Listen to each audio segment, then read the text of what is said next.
नमस्कार, आप देख रहे हैं पूर्विया टीवी और आज हम जैतपुर वार्ड में नरेंद्र सिंह जी से बात करते हैं। ये पूर्वांचल शक्ति के उपाध्यक्ष हैं और लोकसभा प्रभारी हैं और इनसे बात करते हैं जो मोदी जी ने यू टर्न मारा है किसान आंदोलन पे, इन पे इनका विचार जानते हैं। बताइए सर। देखिए, सबसे पहले तो मैं आपके चैनल को धन्यवाद देता हूं। मोदी जी ने जो यू टर्न मारा है, 3 कृषि काले कानूनों को पास किया था, उस पर पार्लियामेंट में भी बहुत हंगामा हुआ था।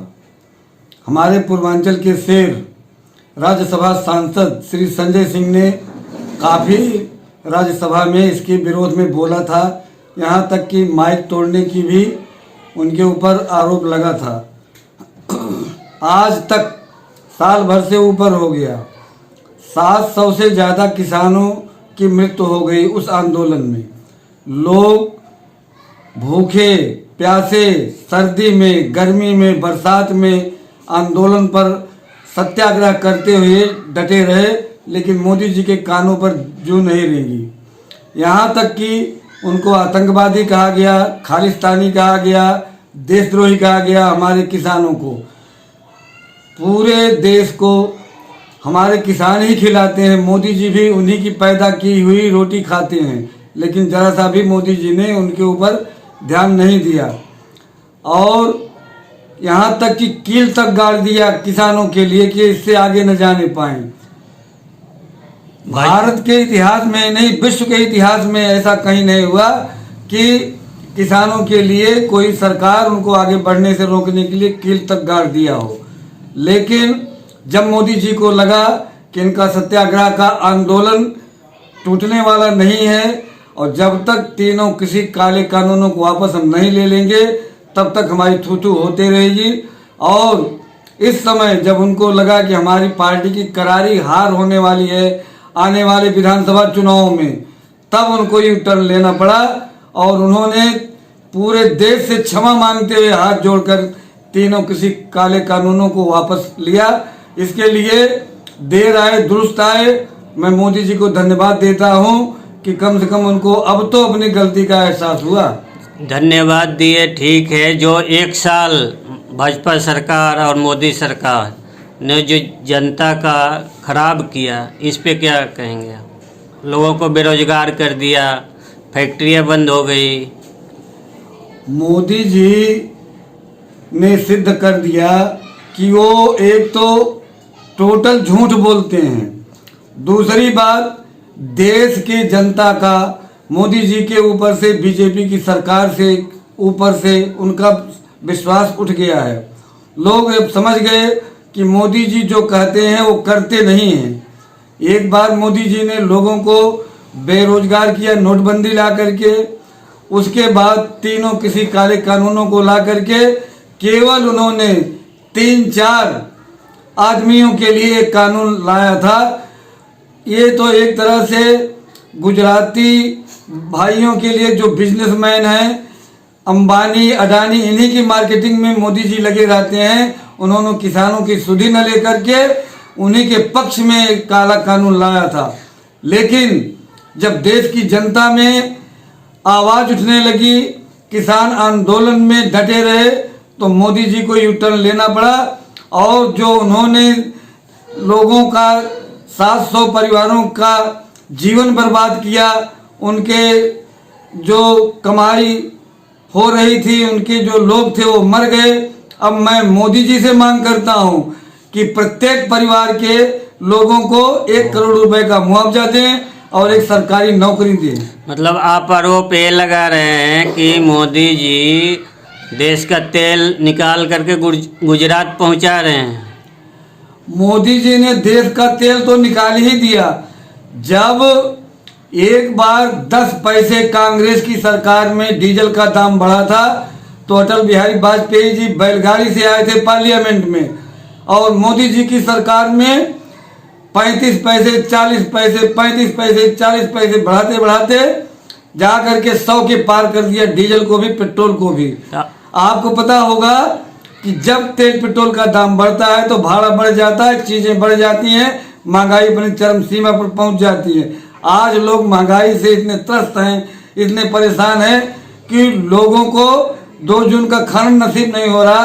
ये मोदी जी की ही देन है। तो महंगाई पर क्या आप पार्टी क्या करेगी? कुछ आगे का प्लान है? हमारी पार्टी महंगाई के लिए, आप देख ही रहे होंगे, आप दिल्ली में रहते हैं, बस का भाड़ा फ्री कर दिया औरतों का।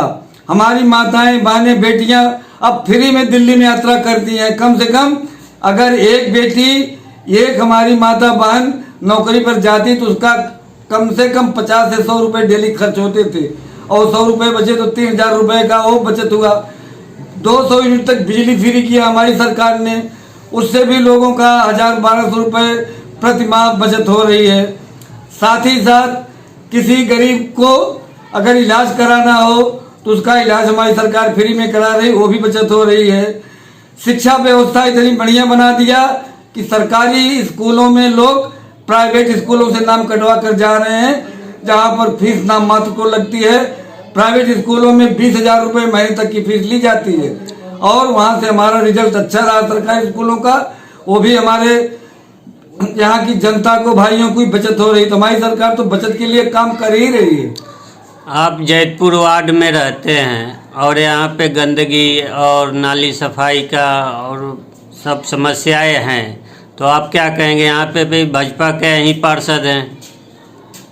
भाजपा के पार्षद पहली बार इस समय टोटल 19.5 साल हो गया भाजपा को एमसीडी में रहते हैं। भाजपा के पार्षदों ने केवल भ्रष्टाचार के अलावा और कोई काम नहीं किया।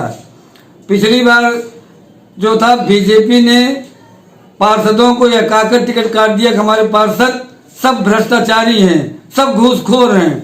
अब हम नए कैंडिडेट देता हूँ, लेकिन वो नए कैंडिडेट बड़े मियाँ तो बड़े मियाँ, छोटे मियाँ सुभान अल्लाह उनके भी बाप हो गए, और पूरी एमसीडी के बजट को ये लोग खा जाते हैं। हमारे वार्ड 98 के जो मौजूदा पार्षद महोदय हैं, वो केवल और केवल सुबह शाम यही देखते हैं कि कहाँ पे घर बन रहा है और उससे कितनी उगाही होगी।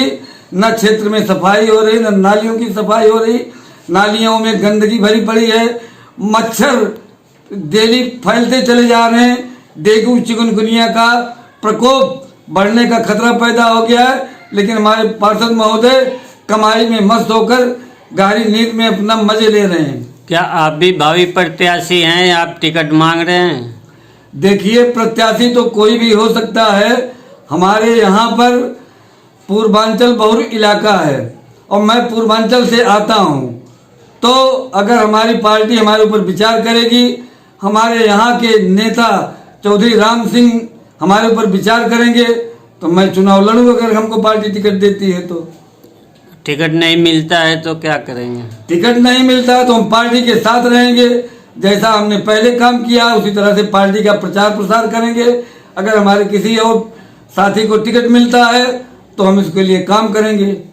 यहाँ लगभग 80% बाहरी लोग हैं, पूर्विया है, बिहारी है, पूर्वांचल है, प्रवासी है।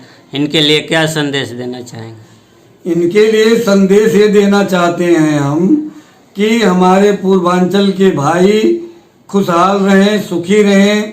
मैं इसीलिए पूर्वांचल विंग में अपना नियुक्ति पत्र लिया एज ए प्रदेश अध्यक्ष के तौर पर, और हमारे काम को देखते हुए हमें साउथ दिल्ली लोकसभा का प्रभारी भी बनाया गया।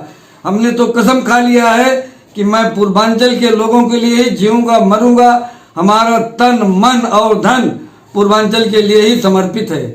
यदि आपको टिकट मिलता है, आप जीतते हैं, तो क्या करेंगे? कुछ अगर हमको टिकट मिलता है तो दिल्ली में 272 वार्ड हैं, जैतपुर वार्ड 98 को मैं ऐसा सजाऊंगा, संवारूंगा कि पूरे दिल्ली में पहली चीज तो नंबर 1 का वार्ड होगा ये।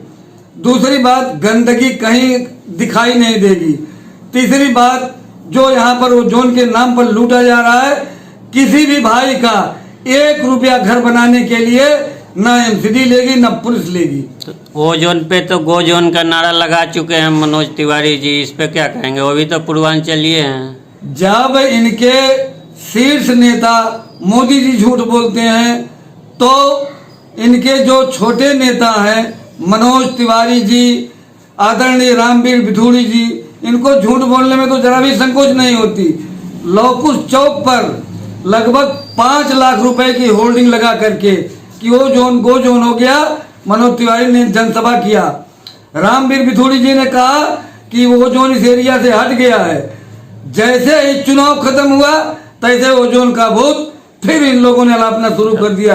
ये तो झूठ बोलने वाले लोग हैं, हमेशा झूठ ही बोलते हैं। आप कहना चाहते हैं कि भाजपा में जुमलेबाजी चलती रहती है? बिल्कुल 100% जुमलेबाजी चलती है। मोदी जी ने कहा था कि हमको सरकार बनाने का मौका दो, हम 2 करोड़ लोगों को रोजगार हर साल में देंगे।